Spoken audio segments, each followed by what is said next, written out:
Baik, Assalamualaikum warahmatullahi wabarakatuh.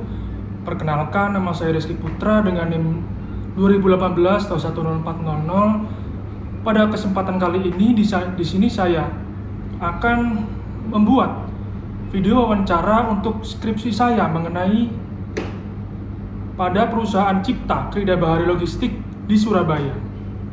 Baik, pada kesempatan kali ini saya bersama Ahmad Zian. Perkenalkan, nama saya Ahmad Zian Ramadan, bisa dipanggil Zian biasanya. Jadi saya di sini dari tim leader divisi Batu Hijau CRC di perusahaan logistik Cipta Krida Bahari. Baik, pada kesempatan kali ini di sini saya akan menjelaskan pertanyaan wawancara kepada Ahmad Zian Ramadan selaku sebagai ketua tim leader pada skripsi saya, yaitu perusahaan Cipta Krida Bahari Logistik Surabaya.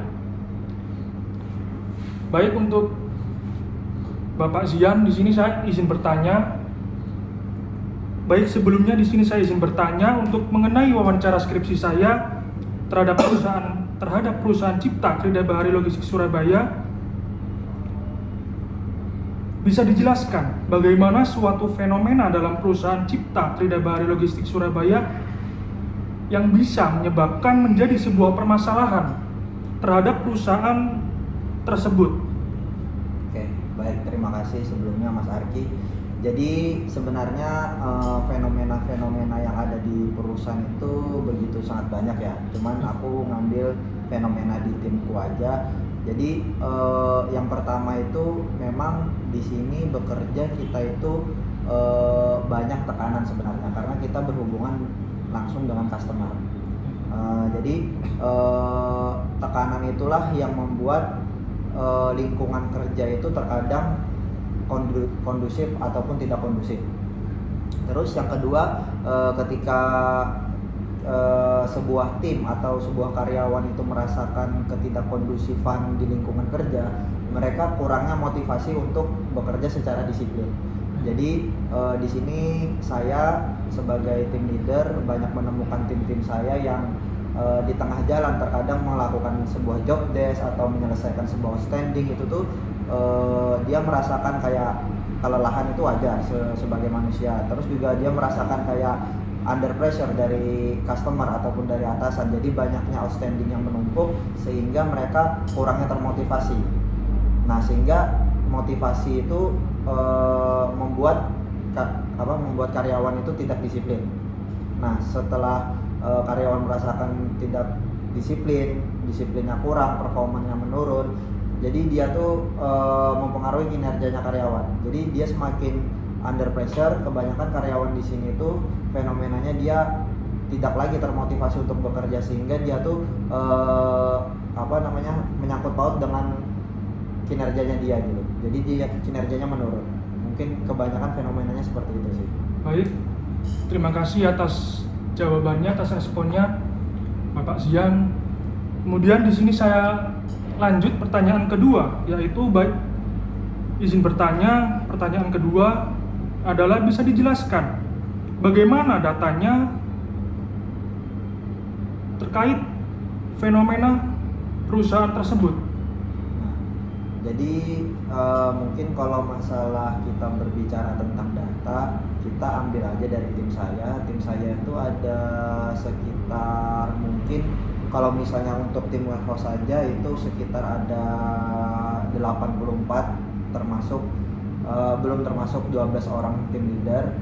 Mungkin ada 100 lah, 100 kurang lebih 100 divisi warehouse, tapi saya sendiri megang timnya itu ada 28 orang. Jadi di 28 orang itu saya juga banyak sih menanyakan ketika jam istirahat ataupun di luar jam operasional. Ketika saya lagi diskusi sama tim saya, memang dia tuh sering merasakan kayak kelelahan, terus under pressure, tapi mau nggak mau saya sebagai tim leader itu harus selalu memotivasi kinerja karyawan saya. Baik, terima kasih atas jawabannya. Kemudian sangat bagus sekali tadi jawabannya. Kemudian yang ketiga, saya lanjut pertanyaan ketiga, yaitu izin bertanya, bisa dijelaskan dalam perusahaan Cipta Krida Bahari Logistik Surabaya di sini bagaimana dengan sistem kerja yang dipakai oleh perusahaan tersebut? Oke, jadi pertama perusahaan Cipta Krida Bahari ini kan bergerak di bidang logistik. Jadi divisinya sangat banyak. Kalau divisi warehouse sendiri itu ada Surabaya Hub, Batu Hijau CRC, sama PLB, sama third party. Tapi kalau yang di fase sana ada fase 2 itu namanya ILS. ILS itu Integritas Logistik Service. Jadi kami yang menyiapkan barang, di sini sistem kerjanya, terus kita kirim ke seberang. Di seberang itu buat ngirim ke counter seperti kayak ada yang di Jakarta, di seluruh Indonesia lah pokoknya. Jadi kita ini di perusahaan logistik ini selain perusahaan ekspedisi, dia juga bisa menyediakan jasa tentang warehouse management, terus tentang port and shipping dan lain-lain, terus tentang stevedoring, bahkan di tambang-tambang jika memerlukan SDM atau alat-alat, perusahaan Cipta Krida Bahari bisa mumpuni itu. Tapi untuk yang di Surabaya ini, di Oso Wilangon ini bergerak di bidang warehouse management dengan ekspedisi. Baik, sangat bagus sekali penjelasan dari Bapak Zian di sini, sangat menguasai informasi dalam perusahaan Cipta Krida Bahari Logistik Surabaya di sini. Baik, saya lanjut untuk pertanyaan keempat.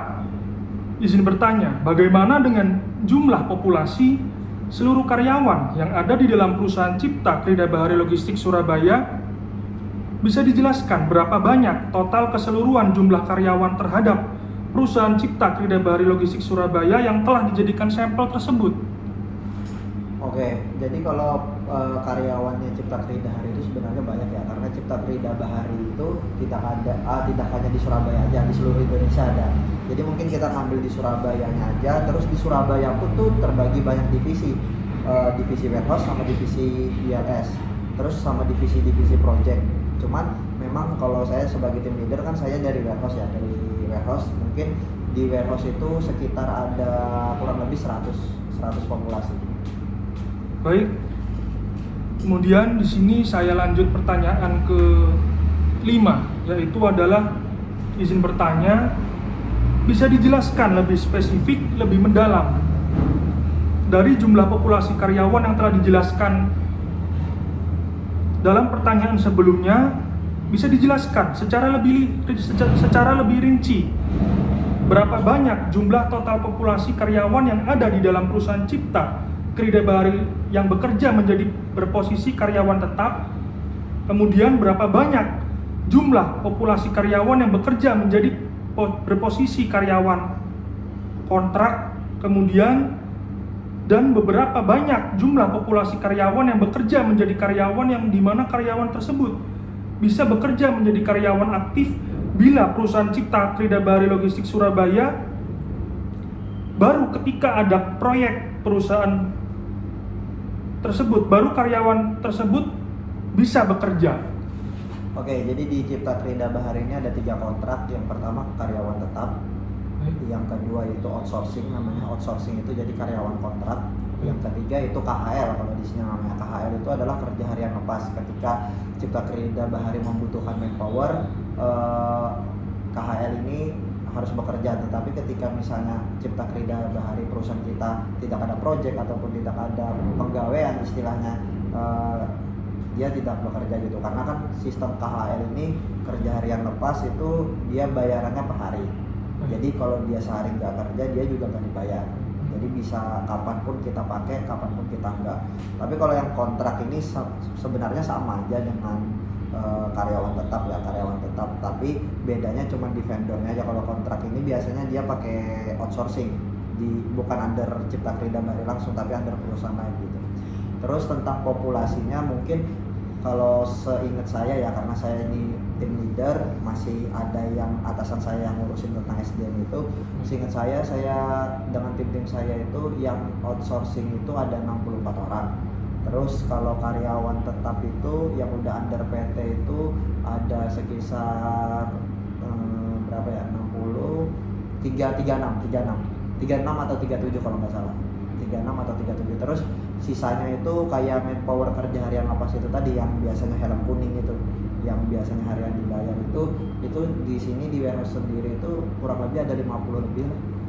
Jadi total itu 150-an kalau kita gabung sama kerja harian lepas itu KHR.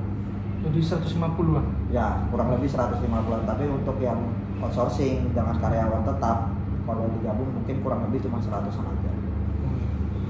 Baik, sudah jelas informasi yang telah diberikan oleh Bapak Zian di sini selaku tim leader pada perusahaan yang saya pakai di dalam skripsi saya, yaitu perusahaan Cipta Krida Bahari Logistik di Surabaya. Baik, saya Rizky Putra dengan NIM 2018-10400 sudah selesai dalam melaksanakan video wawancara dalam skripsi saya yang berjudul Perusahaan Cipta Krida Bahari Logistik Surabaya pada hari Sabtu jam 11. Baik, di sini saya mengucapkan sangat terima kasih. Assalamualaikum warahmatullahi wabarakatuh. Waalaikumsalam.